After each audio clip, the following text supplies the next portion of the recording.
विद्यार्थी मित्र, आपला सध्या 7वा टॉपिक चालू आहे, वेव्ह ऑप्टिक्स. ज्या दिवशी आपण वेव्ह ऑप्टिक्स या टॉपिकला सुरुवात केली त्या दिवशी सुरुवातीला आपण इंट्रोडक्शन पाहिली आणि त्या इंट्रोडक्शनमध्ये आपण रिफ्लेक्शन ऑफ लाईट आणि रिफ्लेक्शन ऑफ लाईटचे लॉज जे 11वीत पाहिले होते त्याचा आढावा घेतला. मग MN हा जर रिफ्लेक्टिंग सरफेस असेल आणि या रिफ्लेक्टिंग सरफेसवरती एखादा रे ऑफ लाईट इन्सिडेंट होत असेल तर तो रे ऑफ लाईट त्याच मीडियममध्ये परत जातो आणि ही जी फिनॉमिनॉन आहे त्याला आपण रिफ्लेक्शन ऑफ लाईट असं म्हणतो. या फिगरमध्ये MN हा रिफ्लेक्टिंग सरफेस, AB हा इन्सिडेंट रे, BC हा रिफ्लेक्टेड रे, तर NB ही नॉर्मल असं असेल तर this angle made by incident ray AB with normally NB is called as angle of incidence I. This angle made by reflected ray BC with normally NB is called as angle of reflection R. Then first law of reflection is I is equal to R. Angle of incidence is equal to angle of reflection हा रिफ्लेक्शनचा first law. Second law असा आहे की incident ray AB and reflected ray BC are lie on opposite sides of normal. असं कधीही होत नाही की incident ray आणि रिफ्लेक्टेड रे नॉर्मलच्या एकाच बाजूला आहेत, असं कधीही होत नाही. तर इन्सिडेंट रे, रिफ्लेक्टेड रे हे नेहमीच नॉर्मलच्या अपोजिट साईडला असतात. So incident ray and reflected ray are lie on opposite sides of normal हा सेकंड लॉ ऑफ रिफ्लेक्शन. आणि थर्ड लॉ असा आहे, incident ray AB, reflected ray BC and normally NB are lie in the same plane. Incident ray, reflected ray आणि normal हे एकाच प्रतलात असतात, in the same plain असतात, असं थर्ड लॉ. तर हे आपण इंट्रोडक्शनमध्ये पाहिलं होतं. आज आपण परत एकदा त्याची उजळणी केली. यानंतर आपण दुसऱ्या लेक्चरमध्ये हायजेन्स वेव्ह थेरी ऑफ लाईट पाहिली आणि त्या हायजेन्स वेव्ह थेरी ऑफ लाईट या थेरीचं तिसरं पॉस्ट्युलेट जे होतं ते असं होतं की Huygens wave theory of light clearly explains reflection of light and refraction of light. Huygens wave theory of light ही रिफ्लेक्शन ऑफ लाईट आणि रेफ्रॅक्शन ऑफ लाईट ह्या दोन्ही फिनॉमिनॉनचं क्लिअरली एक्सप्लेनेशन देते. आत्ता रेफ्रॅक्शन ऑफ लाईट हे थोडंसं बाजूला ठेवू, परंतु रिफ्लेक्शन ऑफ लाईट ही जी फिनॉमिनॉन आहे ती phenomenon Huygens wave theory of light clearly explain करते. आता एखादी फिनॉमिनॉन क्लिअरली एक्सप्लेन करायची म्हणजे नेमकं काय करायचं, तर त्या फिनॉमिनॉनची जी लॉज आहेत ते प्रूव्ह करायचे. एखादी थेरी जर एखाद्या फिनॉमिनॉनची लॉज प्रूव्ह करत असेल तर मग आपण म्हणू शकतो की ती थेरी त्या फिनॉमिनॉनचं क्लिअरली एक्सप्लेनेशन देते. हायजेन्स वेव्ह थिअरीच्या थर्ड पॉस्ट्युलेटनुसार Huygens wave theory of light clearly explains reflection of light. याचा अर्थ रिफ्लेक्शन ऑफ लाईट या फिनॉमिनॉनचे जे 3 लॉज आहेत त्याची proof Huygens wave theory of light देते. तर ती प्रूफ आज आपण पाहणार आहोत. परंतु त्यापूर्वी मागच्या व्हिडिओ क्लासमध्ये आपण हायजेन्स प्रिन्सिपल पाहिलं होतं. हायजेन्स प्रिन्सिपलमध्ये एकूण 4 पॉईंट्स आहेत आणि त्यातल्या पहिल्या पॉईंटनुसार जर एखादा वेव्हफ्रंट असेल तर वेव्हफ्रंटवरचा प्रत्येक पॉईंट हा सेकंडरी सोर्स म्हणून ॲक्ट होतो आणि तो सेकंडरी वेव्हलेट्स इमिट करतो. Every point on the wavefront act as a secondary source and it emit secondary wavelets in all direction. पहिला पॉईंट होता. दुसरा पॉईंट, ज्या मीडियममध्ये हा वेव्हफ्रंट आहे त्या मीडियममध्ये व्हेलॉसिटी ऑफ लाईट व्ही असेल तर या सेकंडरी वेव्ज किंवा या सेकंडरी वेव्हलेट्स व्ही इतक्याच व्हेलॉसिटीनं ट्रॅव्हल होतात. दुसरा पॉईंट असा होता, secondary wavelets travel with speed of light in that medium. तिसरा पॉईंट असा होता, फॉरवर्ड डिरेक्शनमध्ये ज्या सेकंडरी वेव्हलेट्स ट्रॅव्हल होत आहेत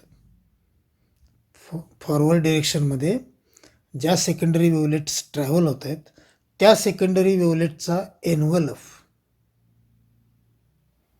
किंवा त्या सेकंडरी वेव्हलेटचा टँजेन्शियल सरफेस हा न्यू वेव्हफ्रंट ॲट लॅटर इन्स्टंट असतो. फॉरवर्ड डिरेक्शनमध्ये ट्रॅव्हल होणाऱ्या ज्या सेकंडरी वेव्हलेट्स आहेत त्या सेकंडरी वेव्हलेट्सचा एन्व्हलप किंवा त्या सेकंडरी वेव्हलेट्सना टच करणारा टँजेन्शियल सरफेस हा लॅटर इन्स्टंटचा न्यू वेव्हफ्रंट असतो. Envelope or tangential surface of secondary wavelets traveling in forward direction gives new wavefront at later instant. हा तिसरा पॉईंट. आणि चौथा पॉईंट असा होता की backward travelling secondary wavelets are ineffective. Backward डिरेक्शनमध्ये ट्रॅव्हल होणाऱ्या ज्या सेकंडरी वेव्हलेट्स आहेत त्या प्रभावी नसतात किंवा त्या इनइफेक्टिव्ह असतात. तर आपण पाठीमागं जे काय पाहिलं आहे त्याचा थोडक्यात आढावा घेतला. त्यामध्ये लॉज ऑफ रिफ्लेक्शन, त्यानंतर हायजेन्स वेव्ह थेरीचं थर्ड पॉस्ट्युलेट की Huygens wave theory reflection of लाईटचं क्लिअर कट एक्सप्लेनेशन देते, म्हणजेच रिफ्लेक्शन ऑफ लाईटचे जे 3 लॉज आहेत त्याची प्रूफ देते. याशिवाय हायजेन्स प्रिन्सिपल मागच्या व्हिडिओ क्लासमध्ये पाहिलेलं त्याचाही आढावा घेतला. यानंतर आपण reflection of light at plane surface या 5व्या आर्टिकलला सुरुवात करतो आहे. आणि या आर्टिकलमध्ये आपण हायजेन्स वेव्ह थेरीच्या आधारे रिफ्लेक्शन ऑफ लाईटचे जे 3 लॉज आहेत त्याची प्रूफ पाहणार आहोत. म्हणजेच हायजेन्स वेव्ह थेरी ऑफ लाईटच्या आधारे रिफ्लेक्शन ऑफ लाईट या फिनॉमिनॉनचं क्लिअर कट एक्सप्लेनेशन पाहणार आहोत. सुरुवातीला एक फिगर पाहू. आता फिगर आणि फिगरचं एक्सप्लेनेशन किचकट आहे, त्यामुळे लक्षपूर्वक ऐकावं लागेल, पाहावं लागेल. याच्यामध्ये MN हा रिफ्लेक्टिंग सरफेस आहे, मिरर आहे. हा पहिला पॉईंट की MN is a reflecting surface. Points लक्षात ठेवा. पहिला पॉईंट किरकोळ आहे, MN is a reflecting surface. Second point असा आहे, AB is a plane wavefront. AB is a plane wavefront. याच्या अगोदर आपण वेव्हफ्रंटचे प्रकार पाहिलेत. Spherical wavefront, plane wavefront, cylindrical wavefront असे 3 प्रकार आहेत. त्यामध्ये ए बी हा जो वेव्हफ्रंट आहे तो मात्र प्लेन वेव्हफ्रंट आहे. तर पहिला मुद्दा M N is a reflecting surface. दुसरा मुद्दा ए बी इज ए प्लेन वेव्हफ्रंट. आता तिसरा आहे का, plane wavefront A B M एनवरती, एम एन या रिफ्लेक्टिंग सरफेसवरती इन्सिडेंट होतो आहे. इन्सिडेंट होताना तो ऑब्लिकली इन्सिडेंट होतो आहे, म्हणजे तिरका इन्सिडेंट होतो आहे. तिरका इन्सिडेंट होतो आहे याचा अर्थ समजून घ्या. ए बी हा वेव्हफ्रंट अगोदर इकडं होता, वरती होता. त्यानंतर तो आणखी पुढं आला, आणखी पुढं आला आणि मग तो एम एनवरती इन्सिडेंट झाला. होताना तो तिरका इन्सिडेंट होतो आहे, ऑब्लिकली इन्सिडेंट होतो आहे. नॉर्मली इन्सिडेंट होत नाही. नॉर्मल इन्सिडेन्स कशाला म्हणायचं तेही लक्षात घ्या की हा जर एम एन असेल, हा रिफ्लेक्टिंग सरफेस एम एन आणि वेव्हफ्रंट सुरुवातीला इथं, नंतर पुढं, नंतर आणखी पुढं येऊन परत एम एनवरती इन्सिडेंट होत असेल तर तो नॉर्मली इन्सिडेंट होतो आहे असं म्हणायचं. पण या फिगरमध्ये जो ए बी हा प्लेन वेव्हफ्रंट आहे तो एम एनवरती ऑब्लिकली म्हणजे तिरका इन्सिडेंट होतो आहे. मग तिसरा point, wavefront A B incident obliquely on reflecting surface M N. पहिला पॉईंट होता M N is a reflecting surface. दुसरा पॉईंट होता A B is a plane वेव्हफ्रंट. आणि तिसरा पॉईंट आहे plane wavefront A B incident obliquely on reflecting surface M N. आता चौथा आहे का, ए बी हा जो प्लेन वेव्हफ्रंट आहे तो या 2 रेजमध्ये बाउंडेड आहे. त्यापैकी एक रे आहे आर ए आणि दुसरा रे आहे क्यू बी. त्यामुळं चौथा पॉईंट असा, wavefront A B is bounded by 2 rays R A and Q B. किंवा तुम्ही असं म्हणू शकता की wavefront A B is bounded by 2 incident rays R A and Q B. हा 5वा पॉईंट. पहिल्यापासून सगळे पॉईंट परत एकदा बघा. M N is a reflecting surface, A B is a plane wavefront, wavefront A B incident obliquely on M N. And next point is a B, wavefront A B is bounded by 2 rays R A and Q B. आता पुढचा point बघू. वेव्हफ्रंट A बी अगोदर वरती होता, तो पुढं पुढं पुढं येऊन एम एनवरती इन्सिडेंट झाला. इन्सिडेंट होताना तो एम एनच्या ए या पॉईंटला पहिल्यांदा टच करतो. नंतर तो पुढं येतो असा असा असा पुढे येऊन सगळ्यात शेवटी तो सीला टच करतो. वेव्हफ्रंट A B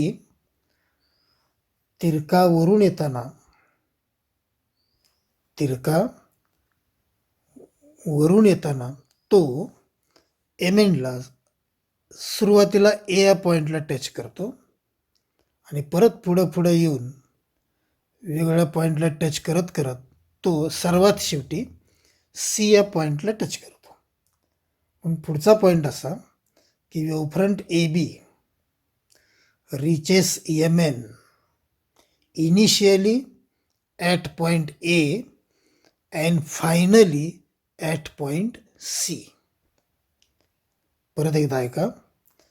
wavefront A B reaches Yemen initially at A and finally at C. तर फिगरचं एक्सप्लेनेशन सुरुवातीपासून बघा. M is a reflecting surface, AB is a plane wavefront AB incident obliquely on reflecting surface MN. Wavefront AB is bounded by two rays RA and QB. Wavefront AB reaches MN initially at A and finally at C. आता पुढचा मुद्दा असा आहे फिगरच्या बाबतीतला की wavefront A B reflecting सरफेसला पहिल्यांदा ए पॉईंटला touch करतो आणि ए पॉईंटला टच केल्या केल्या ए हा पॉईंट सेकंडरी सोर्स म्हणून ॲक्ट होतो आणि तो सेकंडरी वेव्हलेट्स इमिट करतो त्याच मीडियममध्ये. जसं वेवफ्रंट ए बी एमएनला अगदी पहिल्यांदा ए पॉईंटला टच करतो आणि एला टच केल्या केल्या ए हा सेकंडरी सोर्स म्हणून ॲक्ट होतो आणि तो सेकंडरी वेव्हलेट्स त्याच मीडियममध्ये इमिट करतो. म्हणून पुढचा पॉईंट असा आहे, as soon as wavefront reaches at A becomes secondary source and it emit secondary wavelets in same medium. आता ज्यावेळी ए हा पॉईंट सेकंडरी वेव्हलेट्स इमिट करत होता त्याचवेळी वेवफ्रंट असा पुढं येत होता सीपर्यंत आणि वेवफ्रंटला बी पासून सीपर्यंत यायला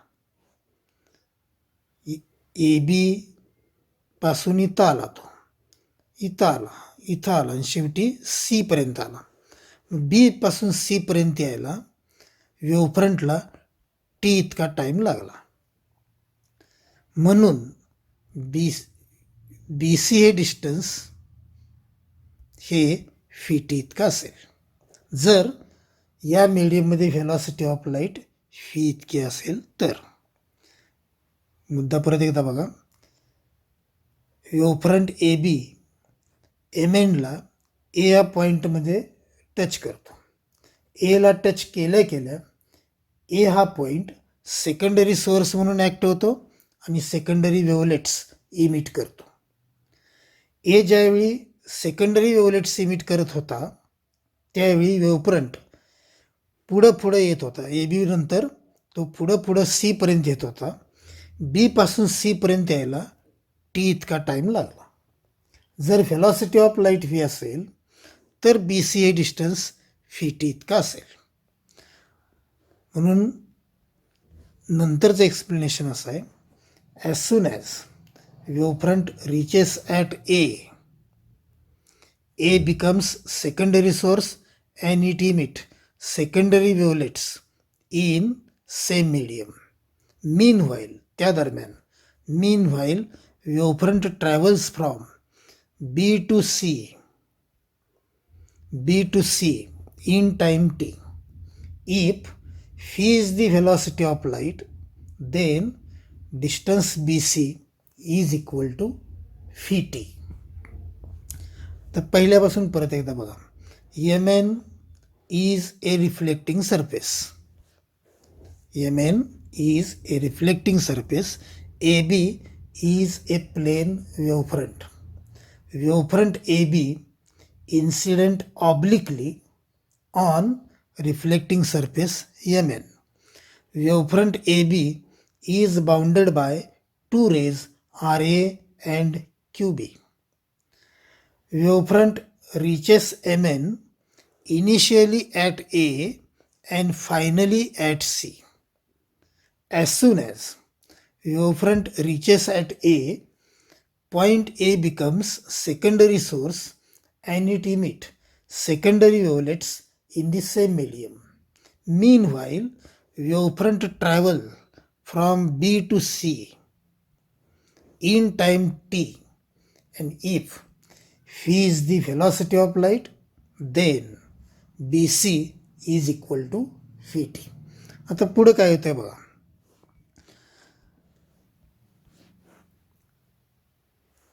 बी पासून सी पर्यंत यायला टी इतका टाइम लागला, म्हणून आपण म्हटलं की B C is equal to phi T. त्याच टी टाईममध्ये एनं इमिट केलेल्या सेकंडरी वेव्ज तेवढंच म्हणजे फी टी इतकं डिस्टन्स कव्हर करतात. एनं इमिट केलेल्या सेकंडरी वेव्हलेट्स टी टाईममध्ये फी टी इतकं डिस्टन्स कव्हर करतात, म्हणून फी टी इतकीच रेडियस घ्यायची आणि ए हा सेंटर घ्यायचा आणि हेमिस्फिअर काढायचा. थोडासा फिगरमध्ये काढलेला दाखवलाय, हा तो हेमिस्फिअर आहे. परत एकदा बघा, हा हेमिस्फिअर आहे.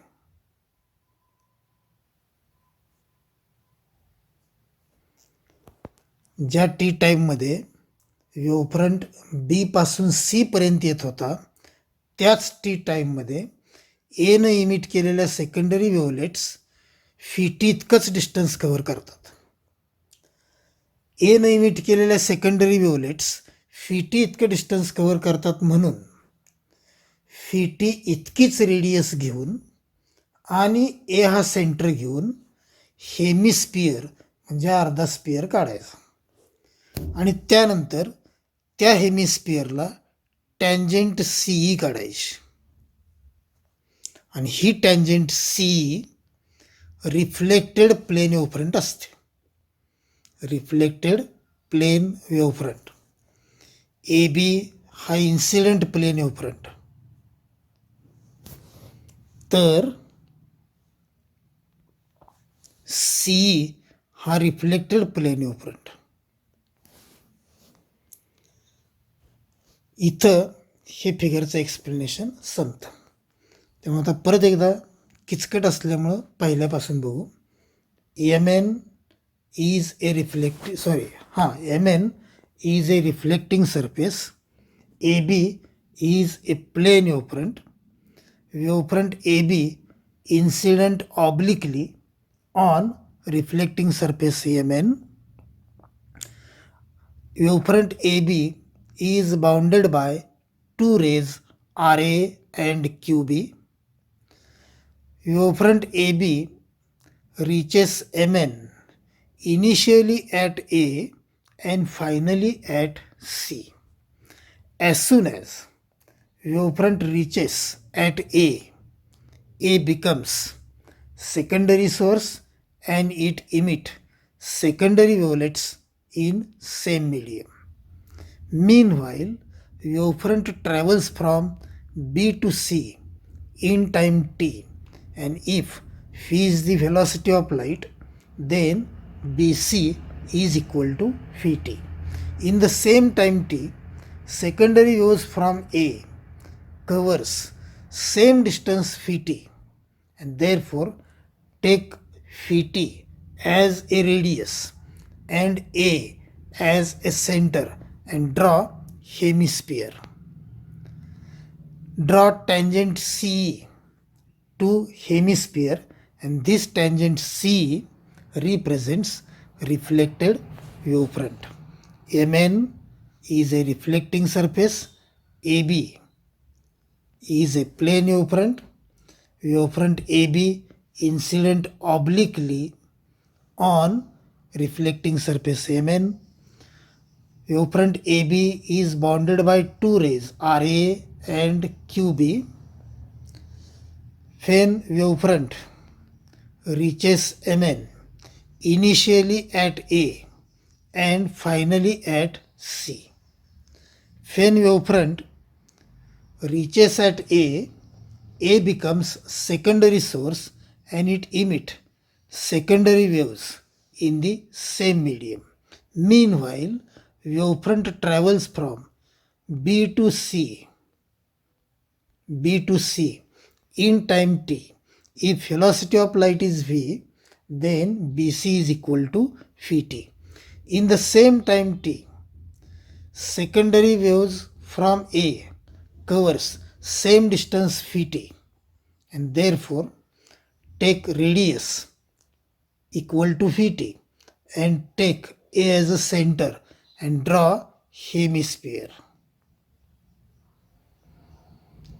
Then draw CE tangential to hemisphere, and this CE represents reflected plane wavefront, and this reflected plane wavefront goes in the same medium. तर हे फिगरचं एक्सप्लेनेशन आता वन बाय वन बघू. MN reflecting surface AB is plane wavefront which incident obliquely on reflecting surface MN. Wavefront AB is bounded by two incident rays RA and QB. Wavefront AB reaches MN initially at A, finally at C. As soon as wavefront AB reaches at A, point A becomes secondary source and it emits secondary wavelets in the same medium. Meanwhile, wavefront AB travels from B to C in time t. If v is the velocity of light, then BC is equal to Vt. In the same time t, secondary wavelets from A covers same distance Vt in the same medium. Hence draw a hemisphere whose center is A and radius is Vt. Draw tangent CE to hemisphere, and this tangent CE represents reflected plane wavefront. इथंपर्यंत फिगरचं explanation आहे. Figure ही थोडीशी किचकट आहे आणि तिचं एक्सप्लेनेशनही थोडंसं किचकट आहे, आणि फिगरकडे बघून हे एक्सप्लेनेशन सांगता यायला पाहिजे, इतकं प्रॅक्टिस व्हायला पाहिजे. आता फिगरच्या एक्सप्लेनेशननंतर आपल्याला रिफ्लेक्शन ऑफ लाईटचे 3 लॉज आहेत, त्याची प्रूफ पाहिजे. तिन्हीमध्ये जो पहिला लॉ आहे, angle of incidence is equal to angle of reflection, याची प्रूफ सुरुवातीला पाहणार आहोत. ही जी प्रूफ आहे ती मॅथमॅटिकल प्रूफ नाही आहे, तर ती जॉमेट्रिकल प्रूफ आहे. आता फिगरमध्ये बघा, RA हा इन्सिडेंट रे आहे, तर PA ही नॉर्मल आहे. म्हणून this angle made by incident ray RA with normal PA is the angle of incidence I. तर RA हा इन्सिडेंट रे, तर PA ही नॉर्मल, म्हणून this angle made by incident ray RA with normal PA is the angle of incidence. Therefore, angle RAP is angle of incidence I.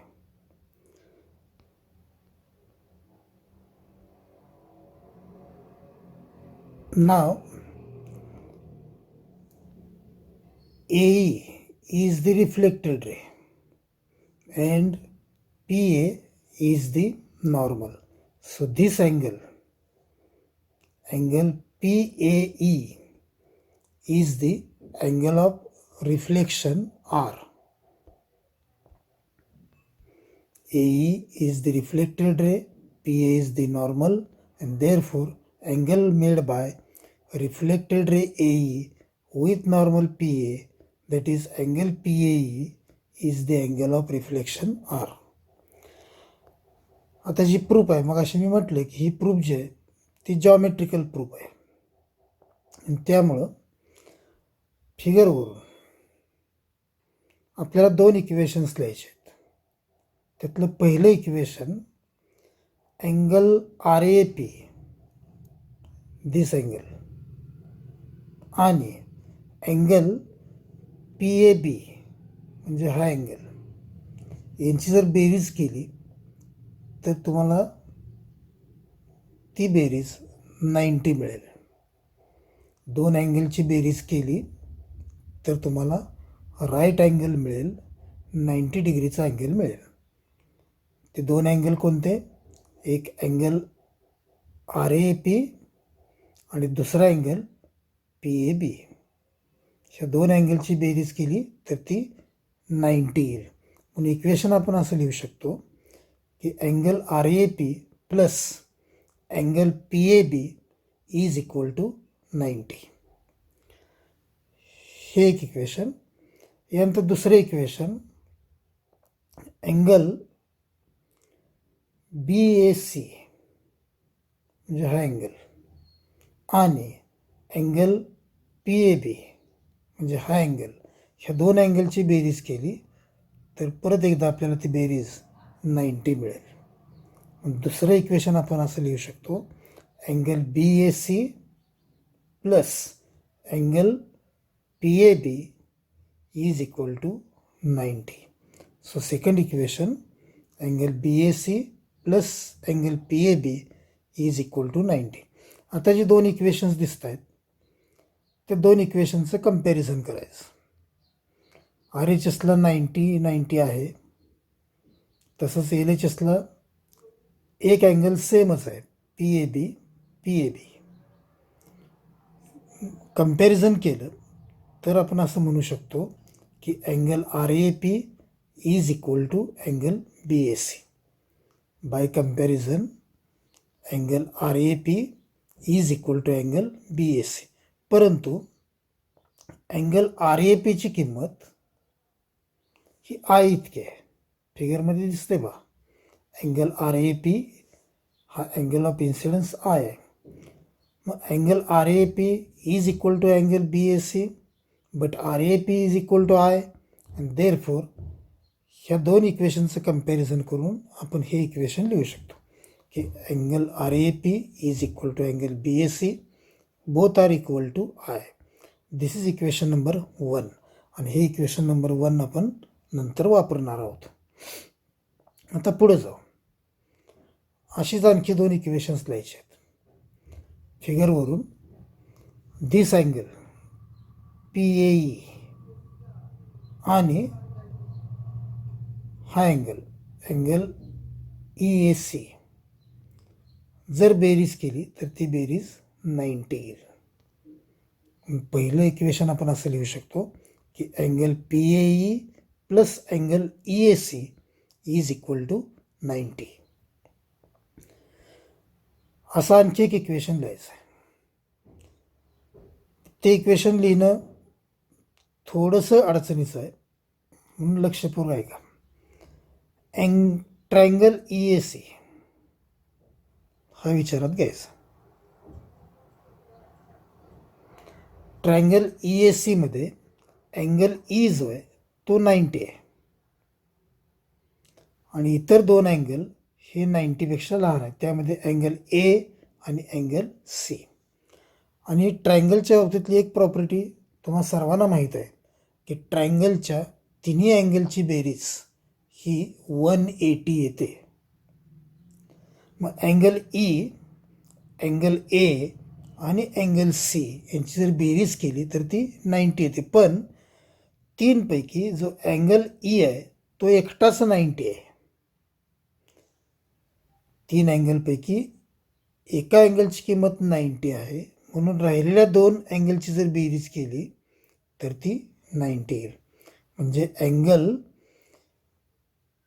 ECA plus angle EAC is equal to 90. आणि हे 2 नंबरचं equation की angle ECA plus angle EAC is equal to 90. परत एकदा मगाशी केलं तसं ह्या दोन इक्वेशनचं कंपॅरिझन करायचं. RHSला 90 आहे, LHSला अँगल EAC दोन्ही इक्वेशनमध्ये आहे. म्हणजे राहिलेले दोन अँगल हे एकरूप असणार. अँगल PAE आणि अँगल ECA दोन्ही इक्वल असणार. परंतु अँगल PAEची किंमत इथं फिगरमध्ये दिसते पहा R आहे. म्हणून हे दोन इक्वेशनचं कंपॅरिझन करून आपण हे इक्वेशन लिहू शकतो की angle PAE is equal to angle ECA, both are equal to R. मगाशी आपण मिळवलं होतं angle RAP is equal to angle BAC both are equal to I. हे इक्वेशन नंबर 1.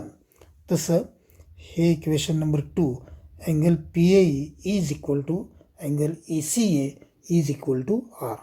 थोडक्यात काय केलं आपण की जॉमेट्रिकल इक्वेशनच्या सहाय्यानं आपण हा अँगल RAP आणि हा अँगल BAC दोन्ही एकरूप आहेत आणि ते I इतके आहेत हे सिद्ध केलं. तसंच अँगल PAE आणि अँगल ECA हे पण एकरूप आहेत आणि दोघांची किंमत R आहे हे जॉमेट्रिकली आपण प्रूव्ह केलं. आता पुढे जाऊ. 2 ट्रायंगल दिसत आहेत. एक आहे ACE तर दुसरा आहे 1 मिनिट तर दुसरा आहे ABC. हे 2 triangle. So consider triangle AEC and triangle ACB. आता 2 ट्रायंगलमध्ये AC ही साईड कॉमन आहे. दोन्ही ट्रायंगल्ससाठी एक साईड AC ही कॉमन आहे.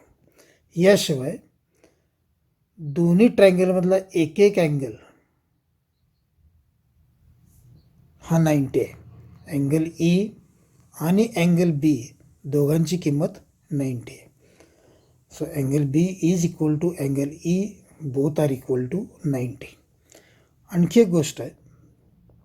एक्सप्लेनेशनमध्ये आपण पाहिलं की BC is equal to FT आणि FT इतकीच रेडियस घेऊन म्हणजेच BC इतकीच रेडियस घेऊन आपण हा हेमिस्फिअर काढला होता. आणि या हेमिस्फिअरच्या बाबतीत AE ही रेडियस आहे.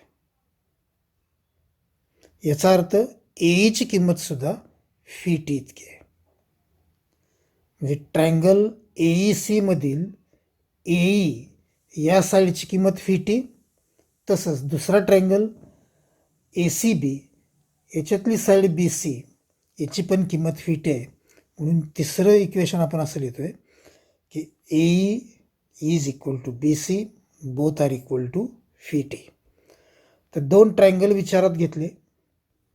ट्रायंगल AEC आणि ट्रायंगल ACB आणि या 2 ट्रायंगलच्या बाबतीत ह्या 3 स्टेप्स लिहिल्या की एक साईड AC कॉमन आहे. दोन्ही ट्रायंगलमधला एक एक अँगल 90 आहे आणि दोन्ही ट्रायंगलमधली एक एक साईड इक्वल आहे आणि ती VT इतकी आहे. मग ते जॉमेट्रीमध्ये ते गृहीतक असतात बाकोबा कोबाको. तर त्या गृहीतकानुसार हे दोन्ही ट्रायंगल कॉन्ग्रुएंट आहेत. Triangle AEC and triangle ACB are congruent किंवा एकरूप आहेत. मग जर हे दोन्ही ट्रायंगल कॉन्ग्रुएंट असतील तर ट्रायंगल AEC मधला अँगल C आणि ट्रायंगल ACB मधला अँगल A हे दोन्ही एकरूप असणार. जर 2 ट्रायंगल एकरूप असतील तर दोन्ही ट्रायंगलमधले हे 2 अँगल C आणि अँगल A हे पण एकरूप असणार. म्हणजेच angle ECA is equal to angle BAC. Angle ECA हा ट्रायंगल AEC मधला अँगल आहे. तर अँगल BAC हा ट्रायंगल ACB मधला अँगल आहे. दोन्ही ट्रायंगल एकरूप आहेत म्हणून आपण हे इक्वेशन लिहू शकतो की angle ECA is equal to angle BAC. आता यापूर्वी मिळवलेली 2 इक्वेशन्स विचारात घ्यायची. Equations 1 and equation 2. आता या तिन्ही इक्वेशनचं निरीक्षण करायचं. तर इक्वेशन नंबर 3 नुसार angle ECA is equal to angle BAC, पण अँगल BACची किंमत ही I इतकी आहे. तर अँगल ECAची किंमत ही R इतकी आहे. 1, 2, 3 तिन्ही इक्वेशनचं निरीक्षण करून आपण हे इक्वेशन लिहू शकतो की I is equal to R. From 1, 2 and 3 I is equal to R. That is angle of incidence is equal to angle of reflection. And this is first law of reflection. रिफ्लेक्शनचे 3 laws. सर्वात महत्त्वाचा हा पहिला law, angle of incidence is equal to angle of reflection, आणि त्याची हायजन्स wave थिअरीच्या आधारे geometrical proof आपण बघितले. आता जसं पहिल्या लॉची जॉमेट्रिकल प्रूफ आहे तशी इतर जे 2 लॉ आहेत त्याची जॉमेट्रिकल प्रूफ नाही. फक्त फिगरवरून आपल्याला क्लिअरली लक्षात येते की इन्सिडेंट रे RA आणि रिफ्लेक्टेड रे AE हे दोन्ही नॉर्मलच्या अपोजिट साईडला आहेत. हे फिगरवरून लक्षात येते. म्हणून याची प्रूफ न देता डायरेक्टली म्हणायचं की फ्रॉम फिगर हे स्पष्ट दिसतंय की इट इज क्लिअर दॅट की incident ray RA and reflected ray AE are lie on opposite sides of normal AP. याची प्रूफ नाही. फक्त फिगरवरून म्हणायचं आहे की फ्रॉम फिगर हे स्पष्ट दिसतंय की incident ray RA and reflected ray AE are lie on opposite sides of normal. असं तिसऱ्याही लॉच्या बाबतीत incident ray RA, reflected ray AE and normal PA are lie in the same plane. Incident ray RA, reflected ray AE and normal AP are lie in the same plane. तर 3 lodge खऱ्या अर्थानं एकाच लॉची proof आहे, geometrical proof. इतर 2 law फक्त फिगरवरून explain करायचे. And in this way, laws of reflection can be explained or can be proved on the basis of Huygens wave theory of light. Article थोडंसं challenging आहे. Figure किचकट आहे, फिगरचं explanation किचकट आहे, आणि त्यानंतर त्याची जॉमेट्रिकल प्रूफसुद्धा जी आहे ती बऱ्यापैकी प्रॅक्टिस असली तरच आपल्याला ती अचूकपणे लिहिता येईल. व्हिडिओ अनेक वेळा बघा. अनेक वेळा ह्या आर्टिकलवरती प्रश्न विचारला आहे आणि नक्की ह्या वर्षीसुद्धा विचारतील असं मला कुठंतरी वाटतंय. म्हणून या आर्टिकलची चांगली प्रिपरेशन करा. आपण इथं थांबतोय. धन्यवाद.